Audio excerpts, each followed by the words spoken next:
tá ligado. Tá. Pega só a minha Bíblia também, para poder acompanhar aqui.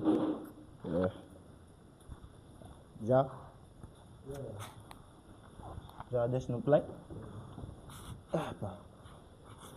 Podemos começar, né?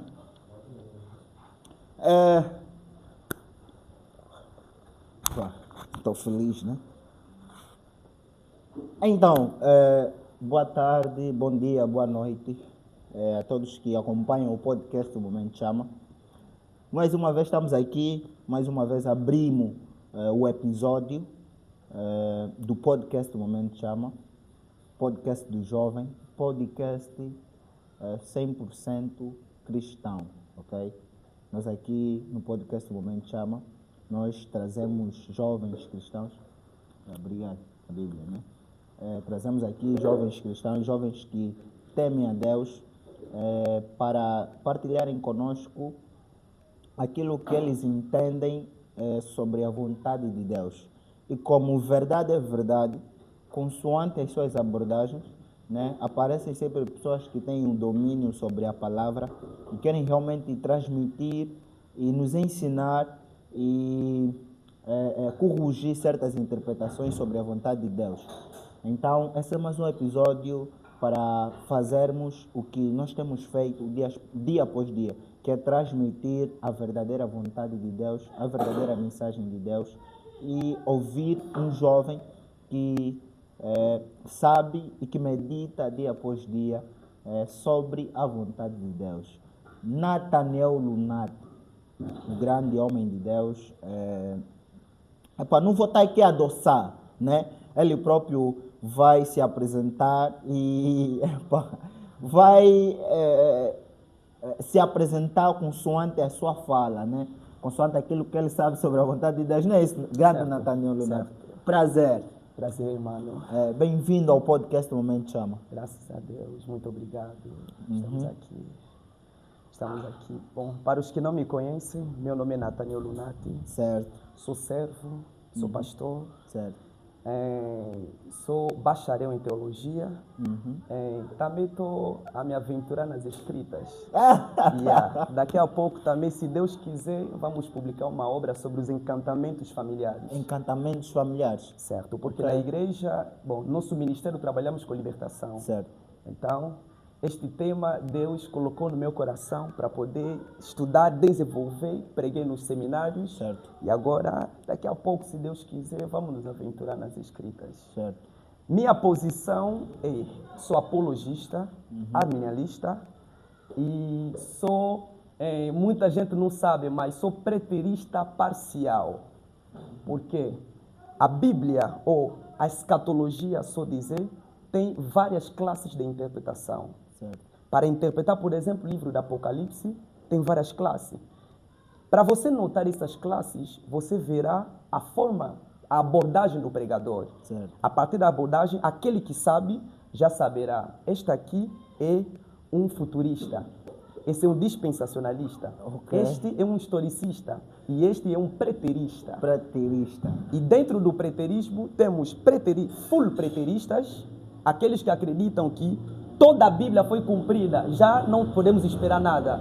Tipo, não tem esperança da igreja, não podemos esperar nada para o futuro. Preteristas. Os full preteristas. Full preterista. Certo. O full preterista acredita que todo o livro do Apocalipse já se cumpriu. Certo. E que não podemos esperar nada, nem o retorno glorioso de Cristo, nem a ressurreição dos mortos, nem o famoso milênio, entre aspas. Agora, já nós somos preteristas parcial. Um preterista parcial é quem? É aquele que acredita que a Bíblia, primeiramente, é a palavra de Deus. Certo. Segundo, dentro da interpretação da Bíblia, para dizer algo sobre o futuro, presente ou passado, dependemos do contexto bíblico histórico. Então, um preterista parcial não vai levantar e afirmar que haverá um arrebatamento. Se tu lhe dares textos que falam do arrebatamento, o preterista parcial vai estudar aquele texto. O contexto histórico diz o quê? O contexto bíblico diz o quê? Certo. O que é que estava a se falar naquele tempo para entrar neste assunto? Certo. Então, eu sou um preterista parcial. Estudo a palavra dentro do contexto bíblico, dentro do contexto histórico e dentro das minhas abordagens, creio que vocês verão isso também. Só para fazer entender o pessoal o porquê da introdução do pastor Nathaniel Lunati, também é teólogo. Certo. Ok? É que no podcast passado nós tivemos aqui o grande Casimiro e o grande Jacinto, onde o Casimiro defendia que o fruto proibido que a Bíblia se refere, que a Eva e o Adão comeram na altura, não é comida, é sexo. E que, o pai de Caim não é Abel, é a serpente. E que o pai de Abel é simplesmente o Adão. O Caim é filho da serpente, o Abel é filho do Adão. Adão teve relações sexuais com a Eva, fruto dessas relações surgiram apenas Abel e outros irmãos. Caim é fruto das relações sexuais de serpente e a Eva, ok? E que ele afirmou que o Caim e Abel são gêmeos, são gêmeos e que não existe nenhum registro que diz que registra ou que fala sobre a diferença de idade de Caim e Abel, consoante as bases dele. No caso, ele afirmou que Adão simplesmente se envolveu com a Eva e fruto disso teve o Abel. E Caim não é filho de Adão, é filho da serpente, o fruto é sexo. E obviamente que o pastor Nathaniel Lunati, no caso, como alguém que teme a Deus, alguém que ama a Deus de corpo e alma, viu essa afirmação e sentiu-se ofendido, indignado. Então ele veio aqui no podcast Momento Chama hoje, nesse episódio maravilhoso, para mostrar a sua interpretação, aquilo que realmente é a vontade de Deus, aquilo que realmente é a mensagem da Bíblia, o que realmente é o fruto proibido, ok? Será que realmente Caim e Abel são gêmeos? Será que são filhos de pais diferentes? O pastor Nathaniel Lunati, também teólogo, está aqui para nos fazer perceber, nos fazer entender. Era suposto estar com o Casimiro, mas infelizmente ele está ocupado e não vai poder defender a sua abordagem, a sua posição. Mas o pastor está aqui para nos fazer entender. Já sinto que hoje tem coisas boas, já sinto a energia. Por isso é que eu estava a rir. Porque eu já consigo sentir a mensagem, eu já consigo sentir a energia, já consegui sentir a tua paixão de querer transmitir a palavra de Deus, a forma como tu falas. É contagiante, percebes? A pessoa sorri, sente-se bem. Então, acho que o podcast de hoje, alguma coisa vai acontecer, não é isso? Amém. Então, pessoal, está na hora de nos ajudarem a crescer, né? No YouTube, que é Podcast Momento Chama, no Facebook, que é a Dizzy, no TikTok, que é Podcast Momento Chama. Ajudem as redes sociais do podcast a crescer. Nós precisamos realmente espalhar por meio das mídias, por meio do podcast Momento Chama, aquilo que é a verdadeira vontade de Deus e por meio do podcast aproximar, né, os tementes a Deus, né, a igreja e cada dia mais ganhar a paixão de seguir a Deus, ok? Nós temos constatado dia após dia que o que tem dominado a internet são coisas relativamente à promiscuidade. Então, se você partilhar, se você comentar, se você ver ou visualizar os vídeos, colocar like no podcast, a internet vai entregar para mais pessoas e, consequentemente, nós teremos o poder, a capacidade de ofuscar a promiscuidade, ok? Então a intenção é tornar a vontade de Deus, o nome de Deus, mais conhecido em todos os cantos. Amém. Seja na internet, seja em casa, na rua, no campo, em todos os lugares, ok? Para se tornar conhecido, nós precisamos partilhar, não é isso? Amém. Amém. Dá um clique aí, partilha, não custa nada. Olha, Estarás a ajudar o Evangelho. Tens aí também a tua página. Certo. Tenho minha página do Facebook, Nathaniel P. Lunati. Do TikTok é a mesma coisa. Partilho os vídeos também lá. Podes ver como é que Deus tem nos usado dentro do Evangelho. Então, estamos juntos. Então, eu já fiz a introdução do tema, já falei muito. Nós estamos aqui para ouvir, para conversar. Então, pastor Nathaniel Lunati, e teólogo, a bola é toda tua. Bom, nos foi feito duas perguntas Certo. que nos fizeram. A primeira pergunta é: quem é o verdadeiro pai de Caim? Certo. Isso aqui é o princípio, o grande problema. Será que o fruto proibido que a Bíblia fala é mesmo É sexo? mesmo sexo ou não? Será? Agora, esse tipo de pregação, imagina pregar na igreja, falar abertamente sobre o sexo, as crianças que estarão no culto, as mamães. Certo, para mim começar a minha abordagem, eu gostaria que a gente lesse uma passagem muito rápida, uma passagem bíblica. 1 de Coríntios, capítulo 2, versículo 1 até o versículo 4. 1 de Coríntios. Vamos lá, vai. 1 de Coríntios, capítulo 2. 2, estou no 9. 2, versículo Versículo 1. 1 e 4. Até o versículo consegui 4. encontrar. Consegui encontrar. Diz assim, aqui é o Paulo a falar para as igrejas de Coríntios. Certo. Meus irmãos, quando eu fui anunciar a vocês a verdade secreta de Deus, não usei muitas palavras nem grandes sabedorias. Aqui já estamos a ver o Paulo a dizer que quando foi pregar os irmãos de Coríntios, a verdade secreta de Deus, isso está se falando da salvação, ele disse, não usei muitas palavras. Certo. Por quê? Para não complicar, para não confundir a mente dos que são ímpios, dos novos convertidos. Certo. Os que são bebê espiritual, tal como o homem no comentário me chamou. Os que são bebês espirituais. Te chamou de bebê? É o Dr. Echadai. Exatamente. Te chamou de bebê espiritual. Disse que eu sou bebê espiritual por não compreender o que eles estavam a falar. Eu sou muito polêmico, então aqui eu vou chocar mesmo para ele vir aqui. O Paulo disse, não usei muitas palavras, quer dizer, não falei muito. Não confundi a mente deles com muitas palavras em outro sentido, muito conhecimento. Deus falou, Deus disse. O Paulo aqui está falando da simplicidade que ele usou para transmitir o conhecimento da verdade de Deus. Certo. Segundo ele disse, e também não usei grandes sabedorias. Esse tipo de perguntas são aquilo que podemos chamar de grandes sabedorias. Por quê? Essa gente se considera sábio. Certo. Estamos a ver. Eu vi os vídeos do jeito que o homem estava a falar. Ele estava à vontade. Para ele é sabedoria, grande sabedoria. Certo. Só que o evangelho fala por si.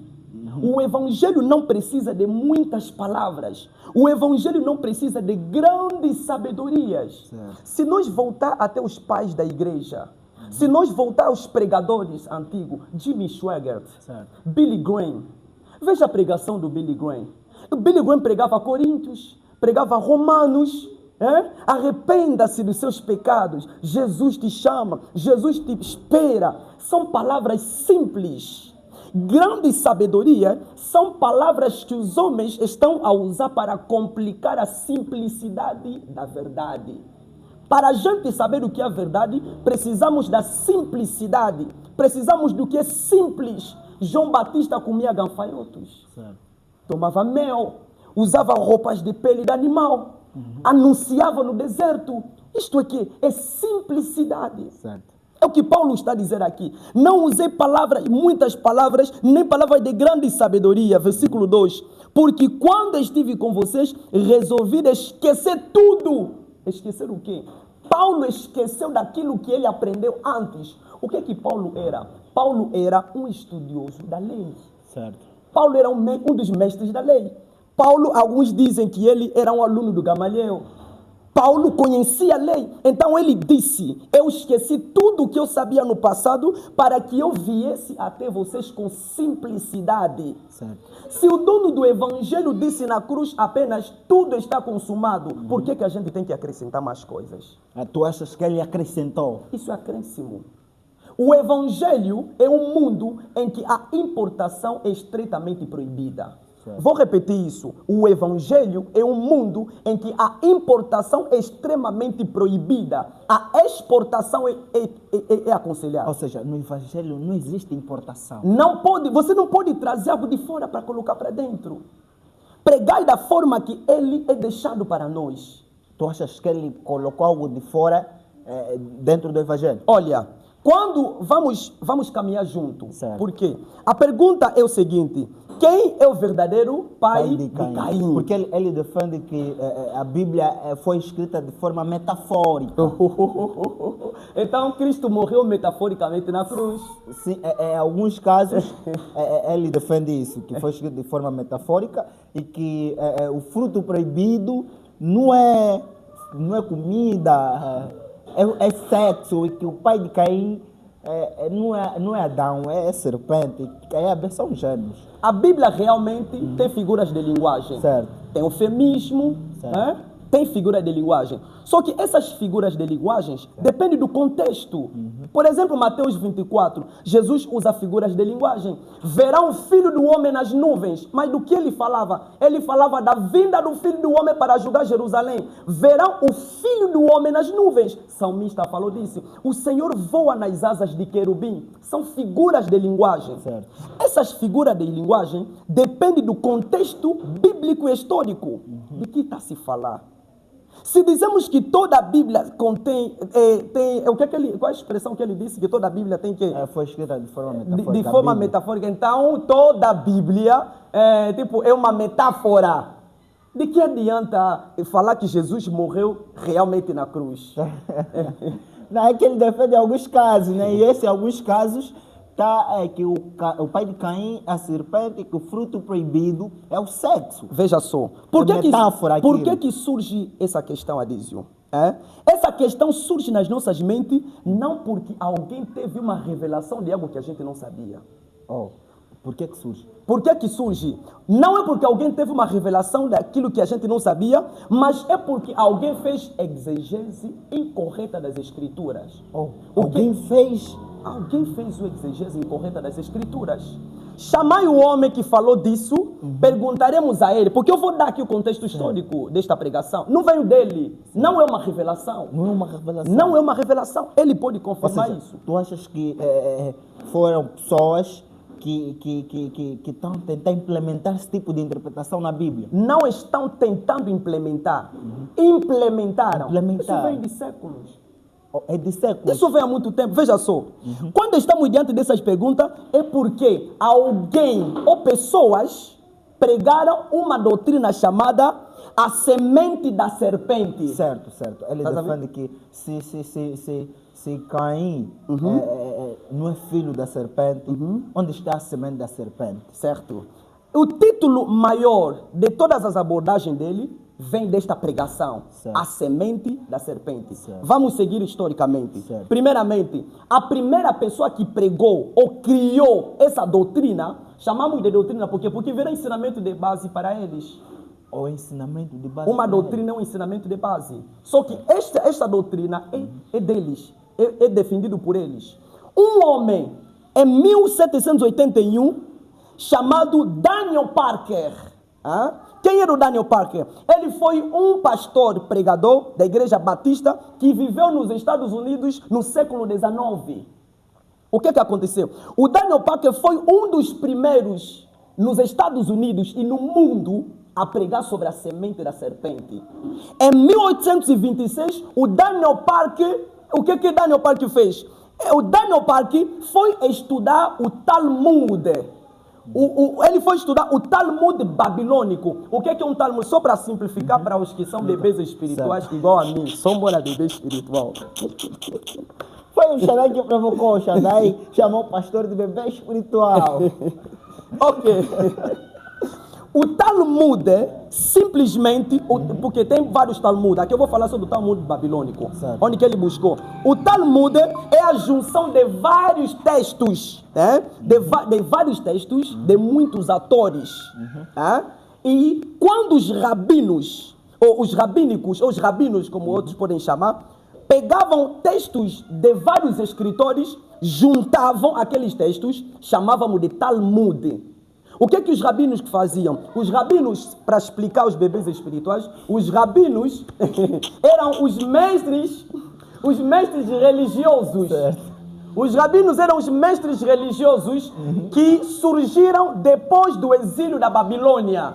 Eles estudavam as leis do casamento, por exemplo, estudavam as leis matrimoniais. Agora, Daniel Parker, ele pegou a página 103, chamado Yebamot, dentro do Talmud. Vou dar um exemplo. O Talmud é como se fosse uma Bíblia, escrito por vários autores. Agora, a página 103b, chamado Yebamot, essa página, um dos assuntos escritos nessa página, tratava-se do casamento judeu. Certo. O que é que eles falavam nessa página? Eles defendiam se um judeu casado com um não-judeu, o filho dele seria considerado sim ou não judeu. Esse era o objetivo deles. Esse era o objetivo do Talmud. Esse era o objetivo também da página 103 do Yebamot. Agora, Daniel Parker, o fundador da semente da serpente, que o homem que está a pregar sem conhecimento, porque creio que ele não sabe dessa história. Porque se tu perguntares para eles, ele vai falar que é uma revelação. É uma revelação, só que uma revelação é algo que as pessoas não ouviam. E olha, ele também afirmou que, segundo o William, acho que é o William Grant. Vamos chegar lá. Vamos chegar lá. Vamos chegar lá. Certo. Vamos, Step porque by step. não podemos pregar algo que... Olha, temos a pregação por meio da revelação, temos a pregação por meio de herança, Certo. temos a pregação por meio de pesquisas. Tu achas que a pregação por meio da revelação é muito perigosa? Por meio da revelação, mesmo a revelação pode depender da herança. O que é uma herança? Uma doutrina. Certo. Por exemplo, a doutrina é o fundamento. Cada igreja tem algo que acredita dentro da palavra de Deus. É isso que podemos considerar uma doutrina. Então, se minha pregação é a revelação terá alguns traços da herança, que é a doutrina. Certo. Porque esses homens, aquilo que eles pregam não é uma revelação, é uma herança. É uma herança. É uma herança que eles transformaram em uma doutrina. Ou seja, pensar que o fruto proibido é o sexo, que Caim é filho da serpente, é uma herança. É uma herança Que lhe foi deixado. que lhe foi deixado. Por isso que eu citei Daniel Parker. Os que estão em casa, hoje em dia, a informação é acessível. Certo. Temos o Google, temos hoje a inteligência artificial. Vai, pega o telefone, escreva quem é o Daniel Parker. Você verá. O pai e fundador da semente da serpente. Certo. Agora, o Daniel Parker fez o quê? Ele pegou a página 103, chamado Yebamot, onde falava de casamento e de genealogia. Certo. Que genealogia? Por exemplo, o Adísio é judeu, é Certo. israelita. Imaginamos que eu sou judeu. Certo. Exatamente. Casas com alguém que não é judeu, ou uma mulher comum. O Yebamot, ou Talmud, eles estudavam esse assunto. O filho que tu terás com esta mulher será sim considerado judeu ou não. Então, eles estudavam várias escrituras. Eles estudavam as leis, As leis, culturas, sim. hábitos e costumes de cada povo, né? Do povo na altura em que ele estava inserido, no caso.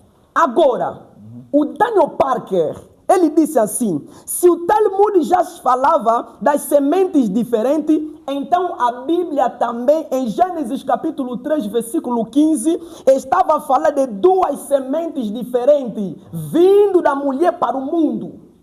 Vamos a ver o pensamento. Certo. Quer dizer o quê? A base da criação dessa doutrina já não é bíblica.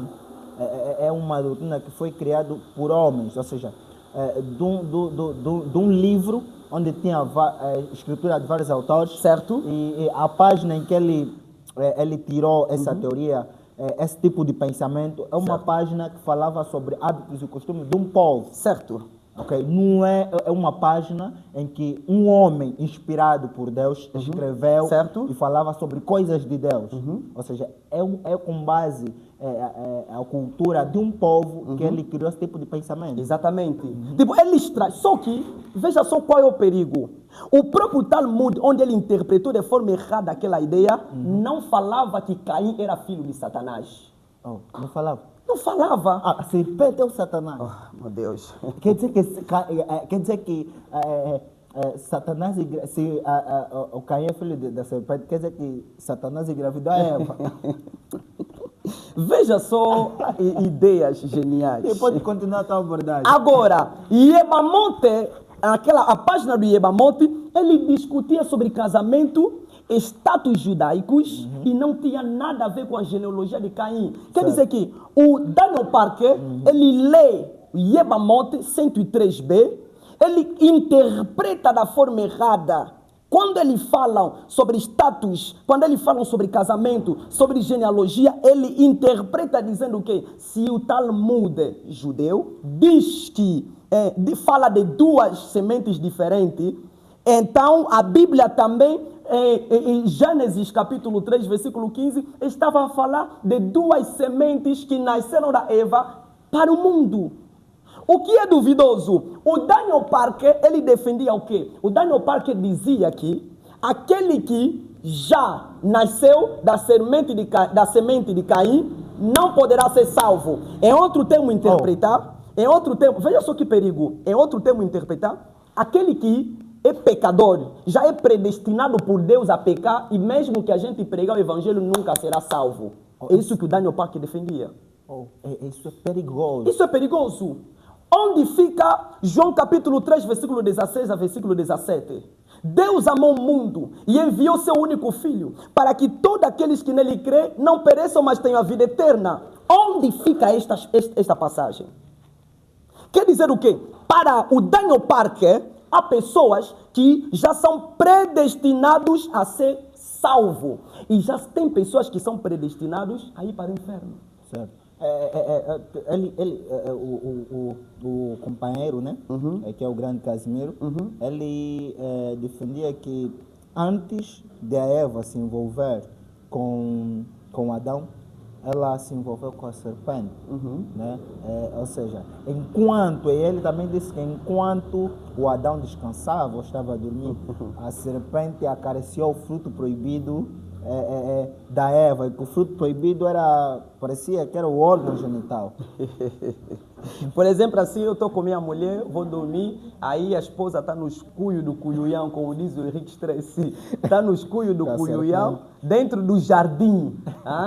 O lugar preparado, um lugar de luxo preparado por Deus para a mulher. Eu não sei onde que apareceu o órgão genital da serpente, mas eu fico aqui imaginando. Mas só pode ser criança para pensar numa coisa dessa.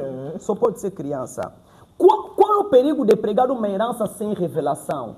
O perigo é que você acreditará, você vai crer com muito temor de que aquilo é a única verdade e não tem outra. Certo. Esse tipo de ensinamento é que cega os olhos. Jesus fala em Mateus capítulo 13. Ele disse, cegos que vocês são. Por quê? Vocês estão a ver, mas não estão a perceber. O que cega? O que cega é isto? Falsos ensinamentos. Os homens são cegos. A verdade está escrita, mas os homens não querem ver. Por quê?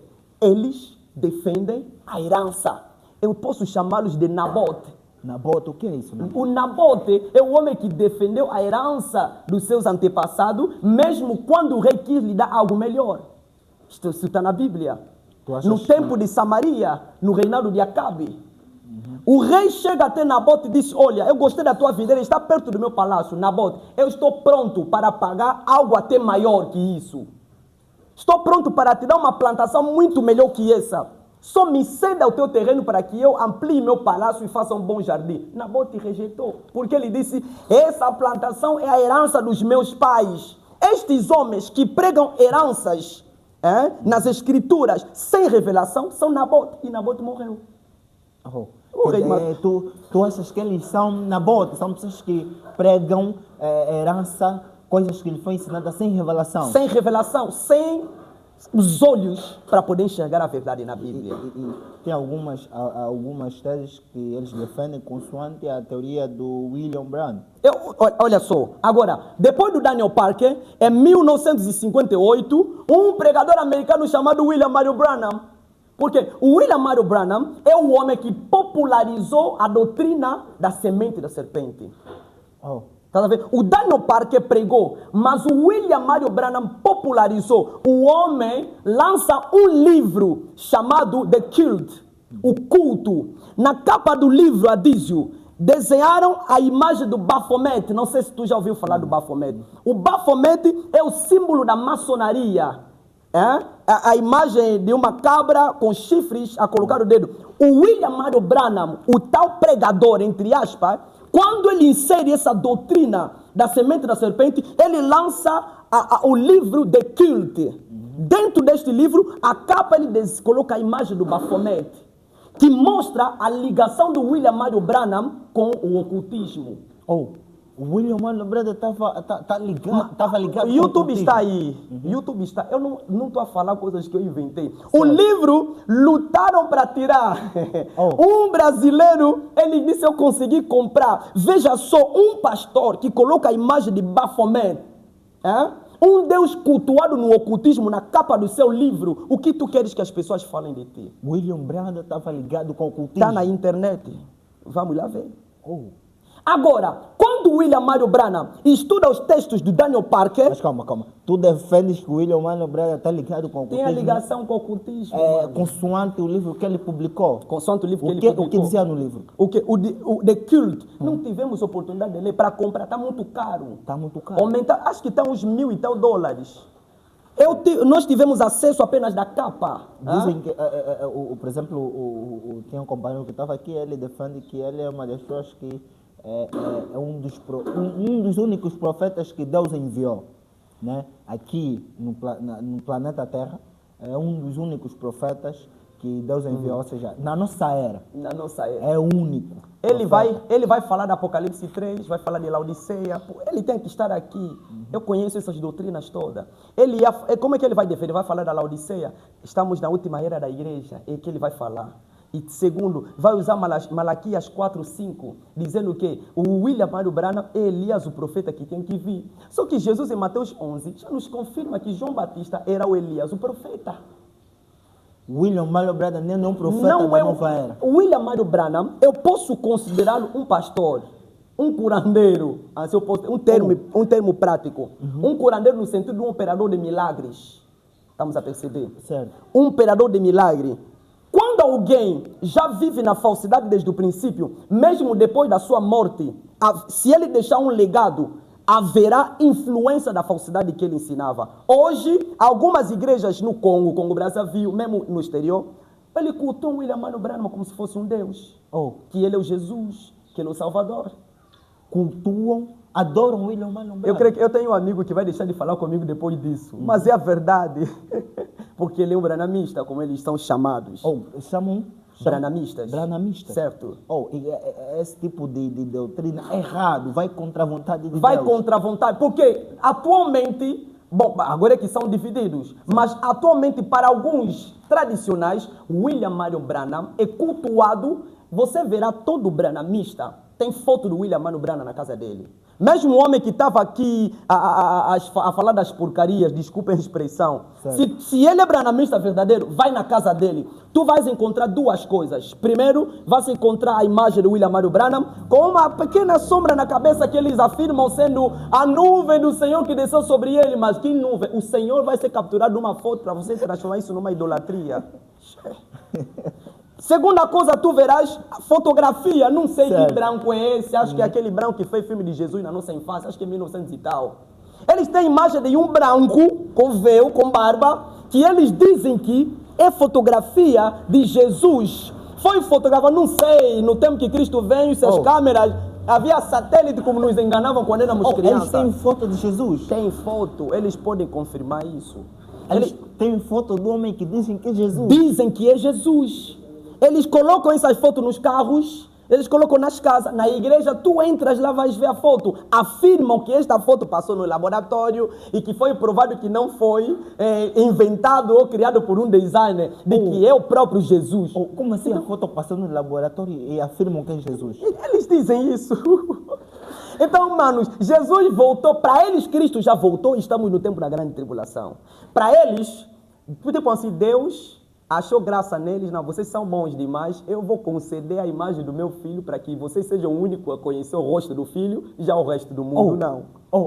Para eles, Deus permitiu que eles conhecessem o rosto de Jesus. Mas o que podemos entender é o entendimento deles, porque ele vai te dizer que aquela imagem é de Jesus. Onde fica? Com que base eles defendem isso? Que é a imagem de Jesus? Agora já não sei. Eles dizem que fizeram pesquisas. Chama o homem de novo, faça essa pergunta, ele vai te responder. Fizeram pesquisas no laboratório e disseram que realmente aquela imagem não foi criada por um homem. Só que a Bíblia diz assim: quando Deus estava a dar leis ao povo de Israel, Êxodo capítulo 20, o Senhor foi bem claro para eles: não farás para ti nenhuma imagem que representa aquele que está no céu, na terra. Se eu pegar esta coisa, esta Bíblia, e fizer um desenho aqui, e dizer que isto aqui é Deus, ou isto é Cristo, estou a fazer para mim uma imagem que representa o Criador, logo estou contra a palavra de Deus. E as imagens que a Igreja Católica cria, encontramos Santa Maria, encontramos Cristo. É idolatria. É tudo idolatria. É idolatria. É idolatria. Você vai se curvar diante de uma imagem, Santa Maria, é idolatria. É idolatria. E veja só nos branamistas, a imagem que eles têm de Jesus é um homem muito bonito. Eu podia ter baixado Jesus aqui para não foi tu ver. bonito. Meu irmão. Isaías capítulo 53, versículo 1 até o versículo 6, a Bíblia diz assim: ele não tinha nele nenhuma beleza que chamasse a nossa atenção. Era um homem comum, não tinha nele uma beleza. Se Cristo aparecesse aqui, você não iria reconhecer um homem bonito, não iria ver um homem bonito, porque ele não tinha uma beleza na aparência dele que pudesse chamar a nossa atenção. Então, eles apresentando imagem de alguém muito bonito, logo é duvidoso dentro das Escrituras. Certo. A Bíblia diz que Jesus não era tão bonito assim. Não era um bonito. Não era bonito. Era feio. Não tinha beleza para chamar nossa atenção. Certo. Quando se fala beleza para chamar nossa atenção, quer dizer alguém bem arrumado, bem preparado, certo, com uma figura bonita, que pudesse fazer a gente olhar para ele de novo. Tá entendendo? Mas eles têm uma imagem onde retratam Jesus, alguém muito bonito. Muito bonito. Na imagem. Temos que ver na internet. Temos que, os telespectadores, vai lá, baixa a imagem de Jesus dos branamistas. Ele é bonito, enfeitado com as nuvens, segundo ele, onde que Jesus desceu. Tudo isso aqui, uma herança. É uma herança. É uma herança. Quando William Marion Branham, em 1958, ele prega a doutrina da serpente, ele o prega em 5 pontos principais. Quais são esses pontos? O primeiro ponto ele diz assim: a serpente era um homem. Aí onde que ele surgiu, o homem dizendo que a serpente dormiu com Eva e daí nasceram Caim. Porque o William Marion Branham, no primeiro ponto ele diz que a serpente era um homem. Ele usou Gênesis capítulo 3, versículo 1. Usou também Gênesis 3, 14. O que diz assim? Ora, a serpente era mais astuto ou mais inteligente de todos os animais. Certo. Quando ele lê esta passagem, ele vem trazer argumento. William Marion Branham veio afirmar, ele disse: se Deus amaldiçoou a serpente para andar rastejando com ventre na terra, quer dizer que antes disso a serpente tinha os pés. Certo. E ele não para por aí, veja só que burrice. Ele disse que a serpente era um animal entre serpente, chimpanzé, está a ver? Entre serpente.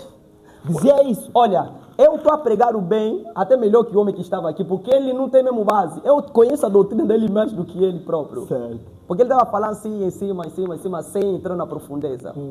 William Marion Branham, para tentar sustentar a ideia de que Caim era filho da serpente, ele diz que a serpente, antes de ser amaldiçoado a andar com ventre por Deus, a serpente tinha os pés e era um animal entre chimpanzé e a estrutura de homem, ou seja, era diferente de todos os animais. Tudo isso é para quê? Me perdoem pela expressão, é para colocar um órgão genitário na serpente. E para sustentar a ideia de que a serpente teve relações com a Eva. Ou seja, ele criou essa ideia para colocar um órgão genital na serpente. Na serpente. Porque um chimpanzé tem um órgão genital. Agora, da serpente, eu estava a ver até um documentário, aparece como se fosse um tubo que aparece lá. É como... Jesus! Olha, então aí, vamos continuar com a abordagem. Vou só aí falar aí com o pessoal para respirarmos um pouco, porque está quente. É triste. Então, nós estamos aqui com o pastor Nathaniel Lunati, teólogo, né? Vocês conseguem notar e perceber que ele tem conhecimento sobre o que ele fala, apresenta bases sólidas e, a conversa está a ser proativa. Para continuarmos a ter pessoas como o grande pastor Nathaniel Lunati, teólogo, nós precisamos da tua ajuda, que é partilhar as redes sociais, partilha o YouTube, subscreva no YouTube, ajuda o canal do YouTube a crescer, siga a página do Facebook, que é a Dize, partilha e siga o nosso TikTok, que é Podcast do Momento Chama, e vai lá no Instagram, que é a Dize Hour, subscreva-se no canal do YouTube, siga no Instagram, siga no Facebook e siga lá no TikTok, que é Podcast do Momento Chama. Nós precisamos da tua ajuda para poder trazer pessoas como o pastor Nathaniel Lunati aqui no Podcast do Momento Chama, ok? Então, pastor Nathaniel Lunati, estavas aqui a falar, tive que te cortar, certo? Porque eu precisava falar com o pessoal. Vocês estão a ouvir o que o pastor Nathaniel Lunati está a falar aqui? Estão a ouvir, ok? Então, durante a abordagem, olha, tenho uma curiosidade. Eu tenho o Dr. El Shaddai, que é um grande homem também, na qual eu gosto muito, admiro, e ele partilha da mesma doutrina que o Casimiro, o grande Casimiro. Certo. E ele afirma que, até não é o Dr. El Shaddai que afirma, o Casimiro, né? Certo. Ele afirma que a serpente, segundo William Marion Brad, tinha 3 metros de altura. O que achas sobre isso? Mano, afirmar, qualquer um pode afirmar. É uma revelação, segundo ele é uma revelação que deram no William, que Deus deu no William. Eu posso chegar até o Adizo dizer que Deus me deu uma revelação de que tu terás 5 filhos. São palavras. Certo. Devemos esperar isso acontecer. Se ele disse que a serpente, quantos metros? 2 metros de altura? 3 metros de altura. Que ele nos comprove isso dentro das Escrituras. Onde está escrito? É uma revelação. Mas, se é da Bíblia que a gente está a falar, nós devemos buscar bases bíblicas. Certo. Tudo o que eu estou falando, ou vou falar aqui, eu darei bases bíblicas. Eu comecei a minha abordagem dando aquilo que Paulo disse aos Coríntios. Se a serpente tinha 3 metros de altura, mano, se não está na Bíblia, é só você que sabe. Certo. Eu não sei. O que é que tu achas sobre esse pensamento? Nem próprio Deus sabe disso. São 3 metros de altura na Nem serpente. próprio Deus sabe que a serpente tinha 3 metros de altura. Deus porque não sabe disso. se Deus soubesse, estaria escrito. Nem Moisés, que escreveu o livro de Gênesis, sabe disso. Mas ele diz que é uma revelação. Mas revelação de quem? Dele ou da Bíblia? Mano, venha nos explicar onde está escrito que serpente tinha 3 metros de altura.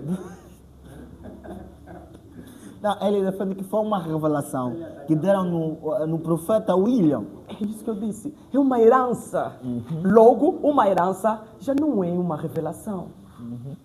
Uma herança não é uma revelação. O que é uma herança? Uma herança é algo que nos é passado. Certo. Alguém trabalhou, pesquisou, lutou e nos deu. Recebemos por direito por pertencer àquela pessoa. Certo. Então, este tipo de ensinamento não podemos enquadrar como se fosse uma revelação, porque é uma herança. É uma herança. Eles Alguém pregou pertencem- isso. Eles pertencem à pessoa que pregou isso. Pertence a William Mario Branham e ele tirou do Daniel Parker. Tu achas que esse tipo de pensamento são pensamentos de pessoas que leram e interpretaram mal a Bíblia, ou são pensamentos de seres ou de pessoas que são usados por Satanás, o diabo e os seus demônios para desfocar aquilo que é a boa interpretação sobre a Bíblia? Ok, se nós culparmos Satanás em tudo, estaremos a cometer um erro. Certo. Porque o diabo só tem brecha, entra na nossa vida se a gente abrir uma brecha. Se tu não abrires porta, o inimigo não virá te tentar. Então, primeiramente, é falta do conhecimento da própria pessoa. Tu achas que o William Mario Branham não tinha conhecimento? Isso não é conhecimento, isso aqui é falsidade. É falsidade. O que Paulo disse aos Romanos? Romanos capítulo 1, 19, 20 a 21. Ele disse, tudo que se pode conhecer sobre Deus, tudo que pode se conhecer sobre Deus, seja o seu poder eterno, a sua natureza divina, a sua santidade, tudo foi revelado. Tudo foi revelado. Mas essa cena de falar que a Bíblia foi escrita de forma metafórica, o que a Bíblia fala sobre isso? O que tu achas, de acordo com aquilo que foste ler, meditando sobre a Bíblia? Quando se fala que a Bíblia foi escrita de forma metafórica, está-se a falar em que sentido? Quais são os versículos? Quais são os capítulos, exatamente? Para a gente perceber aqui. Isto, como foi uma abordagem dele, ele tem que nos explicar. Certo. Eu disse bem claro, na Bíblia tem metáforas, Certo. tem figuras de linguagem, tem eufemismo. Certo. Por exemplo, Jesus dizendo que Lázaro morreu, não, Lázaro está dormindo. É um eufemismo. Algo grave você explica com simplicidade. São figuras de linguagem. A Bíblia sim contém metáforas, contém figuras de linguagens. Mas dizer que a Bíblia é metáfora, aquilo estamos a cometer erro. Certo. Onde está o erro? O erro está no exegese. O que é um exegese? Exegese é extrair das escrituras. Por exemplo, lemos que no princípio criou Deus os céus e a terra. Extraímos, soubemos que Deus no início criou os céus e a terra falando. Isso é exegese. É um estudo aprofundado de um assunto, de uma passagem, de um tema. É lá onde está o erro de muitos. Exegese correto está baseado simplesmente na Bíblia, não em algo que ouvimos por aí. Veja só, disseram que a serpente tinha 3 metros de altura e tinha um órgão genitário e que teve relações com teve relações com Eva e nasceram Caim. Vamos voltar na Bíblia, vamos ler. Gênesis capítulo 4, versículo 1 a versículo 2. É onde está o grande problema deles. Gênesis capítulo 4, Ele tem que estar aqui. 1 a 2. Ele tem até aqui. Mas desse jeito tudo que eu preparei, não poderei falar com ele. Não poderei falar, porque o próprio dono não está. Veja só. Mas o próprio dono não está. O próprio dono não não está está. no podcast Momento Ele Chave. não está, ele tem que eu convido que ele venha. Veja só. Certo. Gênesis capítulo 4, versículo 1 a versículo 2. E conheceu Adão a Eva.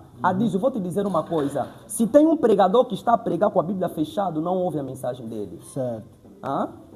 Ele estava a trazer a abordagem, eu não vi a Bíblia. Ele não leu nenhum texto.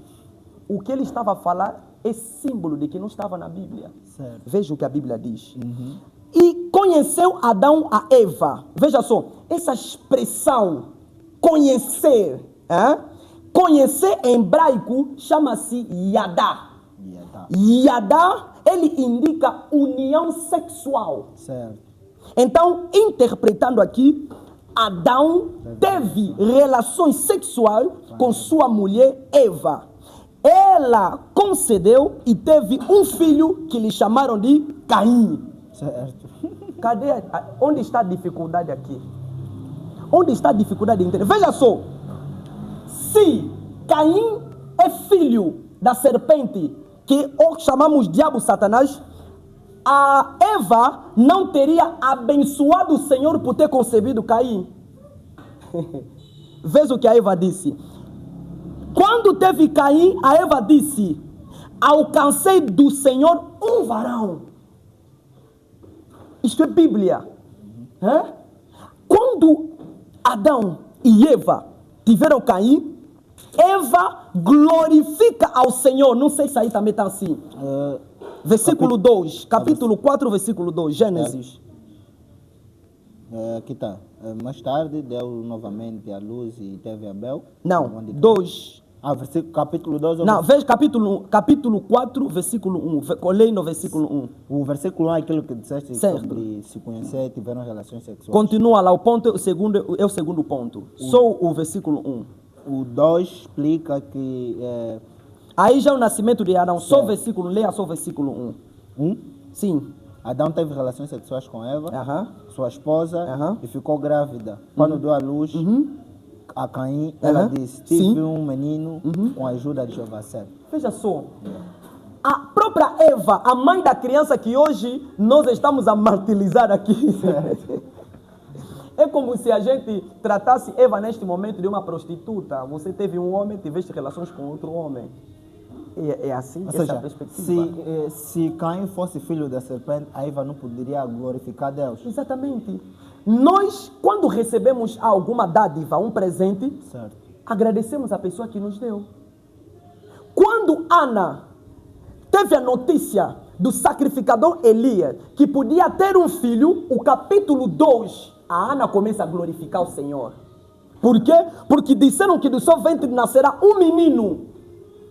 Você entende já que eu estou a agradecer a Deus. A mesma coisa acontece com a Maria. Quando engravida do Senhor, glorifica ao Senhor, bendizendo ao Senhor. Era costume na antiga aliança as mulheres bendizerem ao Senhor quando concebia. Aconteceu também no nascimento dos filhos de Jacó. Certo. Bendizeram ao Senhor. Sim. Sempre que Jeová concedia a oportunidade de as mulheres ou os homens terem filhos, eles glorificavam, agradeciam a Deus.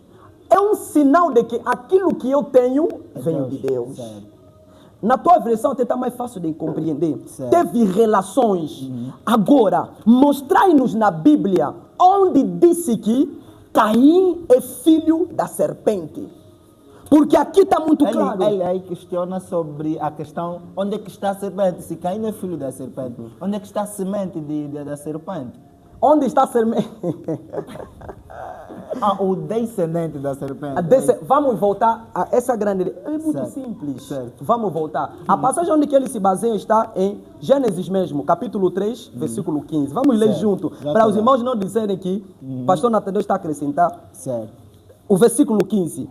Faça a leitura lá na tua Bíblia. Porém, inimizade entre ti e a mulher, e entre o teu descendente e o seu descendente. Este esmagará a tua cabeça e tu ferirás o seu calcanhar.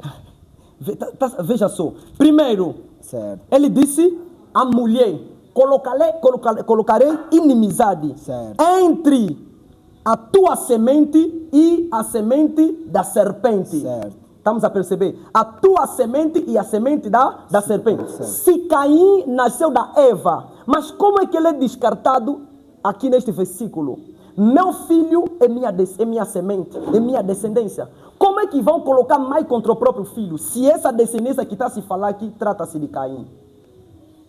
Okay. Mas ele aí defende que o descendente da serpente é que é Caim. Aqui está se falando do descendente da serpente, que é Caim. Agora, se Caim, ele questionou isso, né? Perguntou a Dize, se Caim é filho de Adão, onde é que está o descendente da serpente? Vamos chegar lá. Certo. Vamos entender a frase. Veja agora só. Eu questiono. Aqui, claramente, pastor, claramente percebido. Certo. Primeiro, porém, inimizade entre ti e a mulher. Certo. Entre a tua semente e a semente da serpente. Certo. Depois, a semente da serpente, esta ferirá a cabeça, e tu lhe ferirás o calcanhar. Certo. Em outro sentido, está a dizer o quê? A semente da mulher vai ferir a cabeça da semente da serpente, certo. E semente da serpente vai ferir o calcanhar da semente da mulher. Calcanhar em hebraico significa hakiv ou hakev. Hakev significa trair ou vir de costas. Por exemplo, estás aqui, se alguém passar por trás de ti para te trair, te enganar, o termo usado em hebraico era hakev, hakiv. Estamos a perceber? É o ato de trair, de enganar ou de vender. Hakiv também foi usado quando nasceu Esaú e Jacó. Jacó o chamaram de enganador, portanto, traduzindo Hakiv. Aqui já fica fácil a perceber. A semente da mulher que se fala aqui, falava de Jesus Cristo, que nasceria da barriga da mulher. A serpente da mulher é Jesus Cristo. A semente da mulher falava de Cristo. A semente da mulher falava de Cristo. Falava de Jesus, que nasceria. Se nós voltarmos em Mateus capítulo 1, vamos ver 7. A linhagem de Cristo começa com 7. 7 filhos. O terceiro filho de Adão e Eva. Porque depois que Caim mata Abel, Deus substitui tanto Caim como Abel com 7. É onde começa a adoração ao Senhor. Estamos a perceber? É onde que começa os filhos de Deus, que está em Gênesis capítulo 6. Começa com 7. Começa com 7. A partir do 7 em diante é que nasce Cristo. Vem do 7, vem de Abraão, vem de 100. Se chegarmos até aí, o Cristo nasce. A descendência da mulher falava de Jesus que nasceria da Eva futuramente. A semente da serpente aqui é Hakiv. A semente da serpente trata-se de todo aquele que tem um coração corrompido. Mas ele também apresentava de que a teoria dele é que o Caim tem esse tipo de coração. Onde busca? 1 de João capítulo 3, versículo 12. É onde que está sentado o que eles falam que Caim. Veja o que disse. 1 de João, perdão, capítulo 3, versículo 12. Aqui é onde que eles defendem que a semente tratava-se de Caim. Vamos ler junto a Bíblia. Tudo está na palavra de Deus. 1 de João. 1 de João está depois de Hebreus. Vai mesmo. 1 de João. Aqui. Porque as pessoas vão dizer. 1 de João, capítulo 3, versículo 12. Certo. Está depois de 2 de Pedro. Certo. 1 de João capítulo 3, versículo 12. Já está lá. O que diz aí? Não como Caim, que se originou do maligno e matou o seu irmão. E por que motivo o matou? Porque as suas próprias obras eram mais, mas as do seu irmão eram justas. Veja só. João escreveu essa epístola. Certo. Por que João escreveu essa epístola? Essa aqui é uma epístola universal, mas ele estava em Efésio. O que estava acontecendo? O João queria proteger a dignidade dos fiéis diante das pregações do gnosticismo. Não sei se já ouviste falar dos gnoses. Os gnoses. É novo. Isso faz parte também do ocultismo. Bom, está uma ligação com o Rosa Cruz, ocultismo. Eu gosto de pesquisar essas coisas. Certo. Os pregadores gnosis, eles estavam dizendo o seguinte: se tu pecares, não tem nada a ver. Jesus também veio no corpo humano. Você pode pecar à vontade, isso não vai sujar a tua alma. Não tem nada a ver com a tua alma. Então João, para defender a dignidade do evangelho dos fiéis, ele vai escrever o capítulo 3. Ele disse: não sejais como Caim, que é do mal. Quando ele fala aqui do mal, não quer dizer que Caim nasceu, não falava da descendência. Mas ele falava da corrupção herdada por Caim através do seu pai Adão. Então, aquele é considerado Caim todo aquele que vive da natureza do pecado. Por isso que ele disse que matou seu irmão Abel. O ato de matar é um pecado. É um pecado, certo. Estamos a perceber? O Caim foi mencionado como maligno, não tem nada a ver com a descendência. Ou seja, a primeira pessoa no mundo a matar é Caim. Essa pergunta que eles fazem. A primeira pessoa a matar no mundo é o próprio Deus. A primeira pessoa a matar no mundo é o próprio Deus. É o próprio Deus? É o próprio Deus. Como assim? Foi o Caim quem matou lá no Jardim do Éden. Quando Adão e Eva pecam, percebem que estão nus, Deus mata um animal. O animal foi morto. O animal foi morto, a pele do animal foi retirado para cobrir a nudez de Adão e Eva. Está lá na Bíblia. Isso está na Bíblia. Estou em Gênesis capítulo 3. Gênesis capítulo 3. Deus mata um animal, pega a pele do animal. Era necessário que sangue fosse derramado porque o homem já tinha conhecimento do que era bem e o que era mal. Certo. O animal morto no jardim falava de Cristo que morreria na cruz. Por isso a pele foi usada para cobrir a nudez. A nudez é a vergonha diante dos olhos de Deus. Quem fez isso? Jacó fez isso. Quando quis receber bênção do seu irmão Esaú, o que Jacó fez? Matou um animal, pegou pele do animal, colocou nos braços. Quando o pai o apalpava, sentia como se fosse Esaú. Então o pai abençoou Jacó pensando que foi Esaú. Deus é que começou este ato. E este ato foi concluído e revelado na cruz. Paulo fala que foi feito desde antes da fundação do mundo e revelado para nós, lá na cruz. Deus mata o próprio filho, derrama o sangue do filho e a partir daí recebemos a natureza de Deus. Diante do Pai somos como Jacó na pele do Esaú. Quando Deus te olha, disso, não olha você e não vê os teus pecados, mas ele vê Cristo, porque Jesus morreu e nos substituiu. Quando Deus nos olha, nos toca, ele não pode mais sentir os nossos pecados, porque Cristo morreu e recebemos a natureza dele. Então, quando estamos a falar da descendência, quando João disse, não sejais como Caim, ele estava a falar o quê? O Caim é todo aquele que vive no mal, é todo aquele que vive na corrupção e na natureza do pecado. Certo. Porque o pecado foi herdado a Caim pelo seu pai Adão. Agora, a partir daqui, eles vão dizer o quê? Que não tratava-se da descendência. Caim era filho. Não. Então, a descendência, quando está se falando de descendência da serpente, não está se falando de Caim. Não se fala de Caim. Quando está se falando de descendência, não se fala de Caim. Se fala de quem? Se a descendência da mulher é Cristo, o ato de picar o calcanhar é Hakiv, trair. A descendência da mulher fala da corrupção que vem atrás de Cristo para enganá-lo. Automaticamente, biblicamente falando, estamos a falar de Judas Iscariote, que traiu Jesus.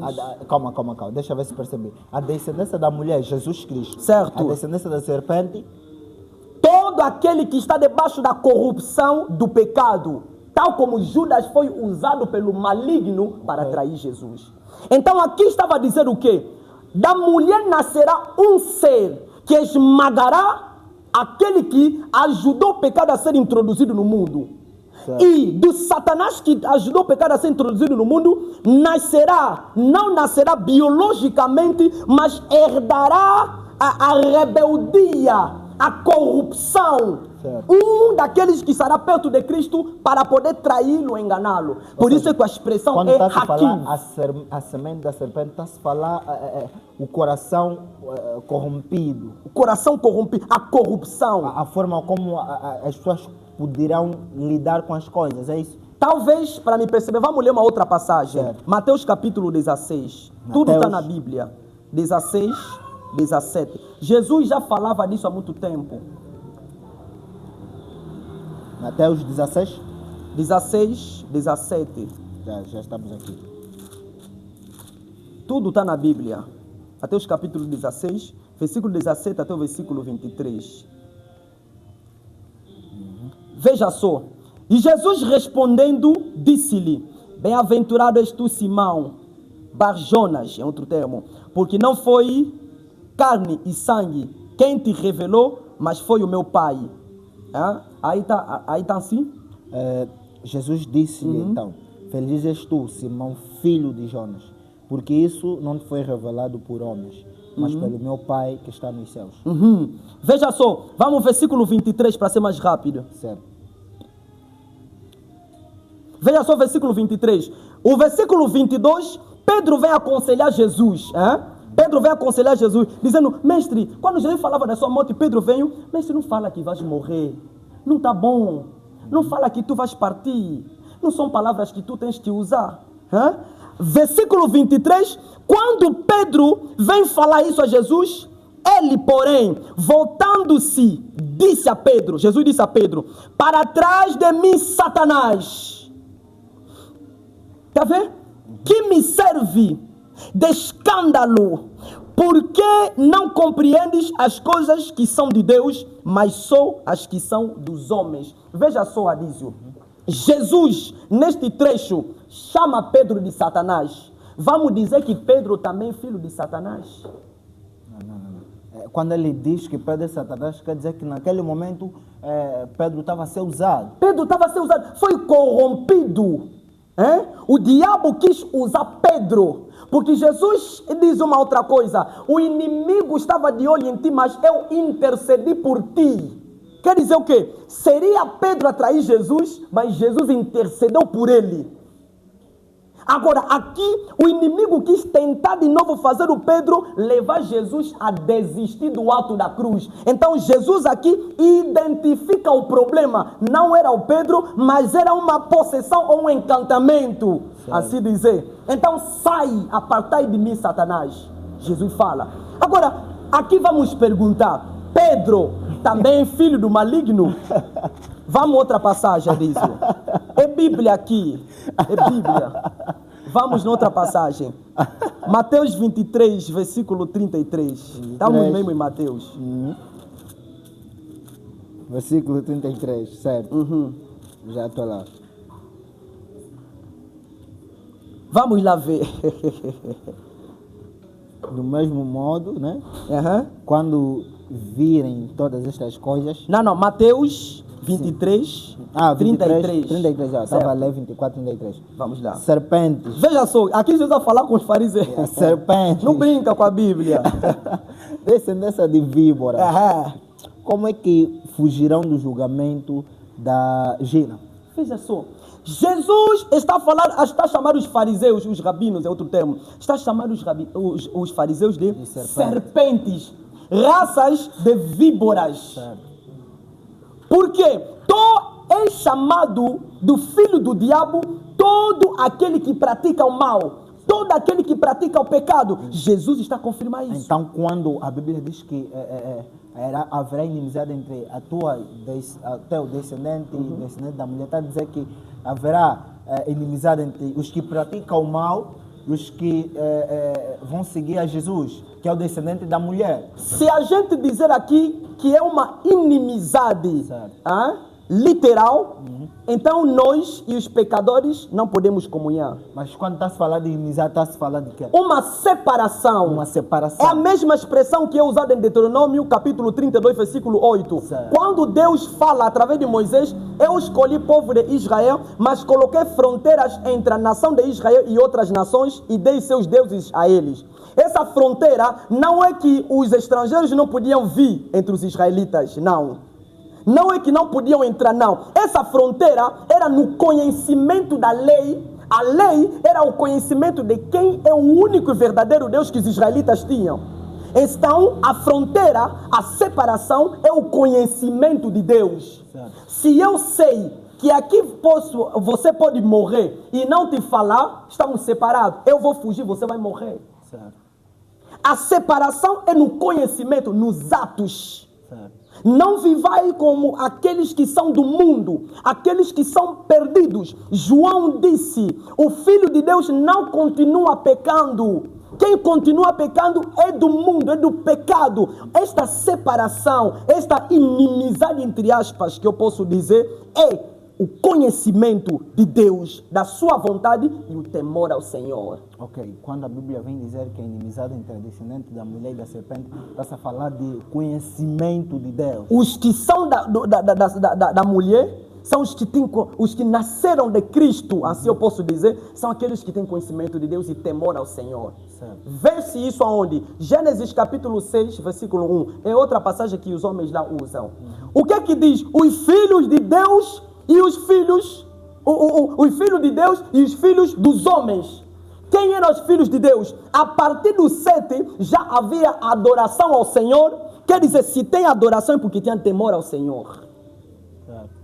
A partir do 7 já havia adoração ao Senhor. Então já podíamos separar os que temem a Deus e os que não temem.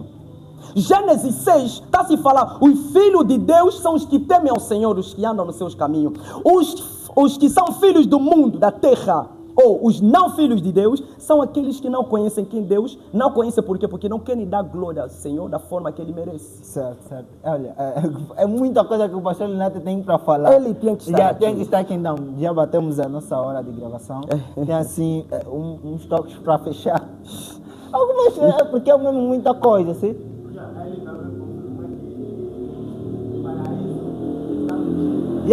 Porque, olha, ainda bem que tocaste nesse ponto. O grande Casimiro, que afirmou que o fruto proibido é o sexo, e que Caim e Abel são gêmeos, e que Caim é filho da serpente. Ele afirma também que o jardim do Éden está lá no canto do Egito. Diz, tudo isso não vem dele.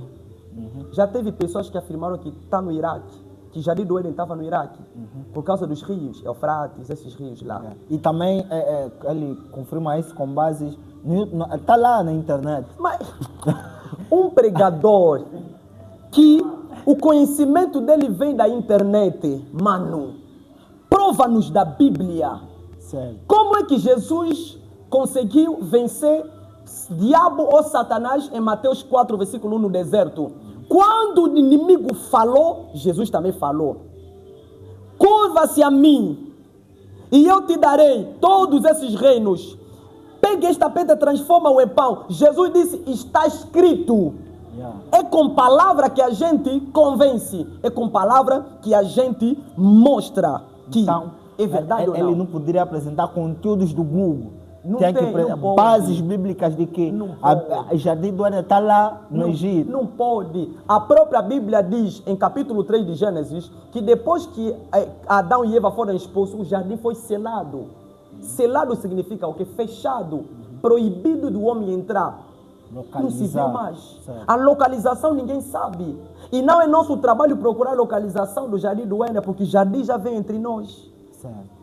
E tem mais outros assuntos que vamos abordar no próximo episódio, né? Que tem também aqui um pregador, né? O Dr. El Shaddai, ele afirma que o homem de Deus não pode fazer teologia, não pode ser teólogo. Então eu vou trazer ele aqui contigo, sentados a falar sobre isso. Não tem problema. Não tem problema. Então, tem alguma coisa que queres falar? Já terminamos assim o podcast, estamos na reta final. Olha, foi muito bom estar contigo. Obrigado. Muito obrigado. Obrigado. E ainda vai estar na próxima vez. Deus abençoe. Yeah. O que eu posso dizer é o seguinte, não tenha vergonha de estudar a palavra de Deus. Certo. O que é a teologia? Nós temos a fé e a teologia nos ajuda a expressar a nossa fé. Certo. A criança não sabe falar, ele vai chorar, mas está sentindo dor, não sabe explicar. Por isso é que existe pediatria. Agora, uma pessoa já adulta já consegue falar, estou sentindo dor aqui. A teologia traz crescimento. Mas vamos conversar sobre isso no outro episódio. Ainda tem outro episódio que vamos abordar sobre isso, onde vai esclarecer sobre esse assunto. Ninguém pode ter vergonha de dizer quem ele é. Certo. Tá? Aquilo que tu creres, não tenha vergonha de expressar, mas que tenha bases bíblicas. Certo. Eu termino o meu argumento dizendo que Caim era filho biológico de Adão e Eva, segundo a Bíblia. Está lá na Bíblia. Quem quiser comprovar outra coisa que vem, a gente está disponível para isso. Deus abençoe muito. E aproveitar e vender o peixe. À vontade. Sou professor de teologia, professor de escatologia, epístolas romanas. Temos a Universidade Teológica CUFAN, com meu pai na fé, Dr. João Patmos Lucussa. Um dos melhores pregadores da minha geração. Não tem como. Quem quiser estudar, procura-me. Pode contatar através do Adiz. E eu faço conexão. Ele fará conexão. Venha estudar a palavra de Deus, porque tudo está dentro da Bíblia. Estamos no Golfo 2, a igreja também está lá no Golfo 2, no outro lado de Angomarte. Quem quiser participar dos cultos, seja bem-vindo. Deus nos chamou, não apenas em palavra, mas também em cura, milagre e libertação. Deus abençoe muito. Foi mais um podcast, no momento chama com o pastor e teólogo Nathaniel Lunato. Ele virá aqui no outro episódio, não é isso? Amém. Para afirmar e falar sobre teologia, porque há pessoas que afirmam que teologia é coisas satânica, está ligado com pagão e que um homem de Deus não pode fazer teologia. Então, o pastor e teólogo Nathaniel Lunati vai estar aqui também para abordar sobre isso. Foi mais um episódio com o pastor e teólogo Nathaniel Lunati. Tivemos aqui a abordar sobre quem verdadeiramente é o pai de Caim, o fruto proibido, se é sexo ou não. Até nem chegamos nesse ponto por causa do tempo, mas fica lá a questão. Mas se quiseres falar já é bem rápido, se é sexo ou não, pode falar. Não é sexo. Não é sexo. Se a gente já comprovou que o Caim nasceu de Adão e Eva, então já tiramos tudo aquilo. Pensar que fruto proibido é sexo é loucura. É uma loucura, é um erro. É fatalismo. É fatal. É um fatalismo que está a destruir as nações.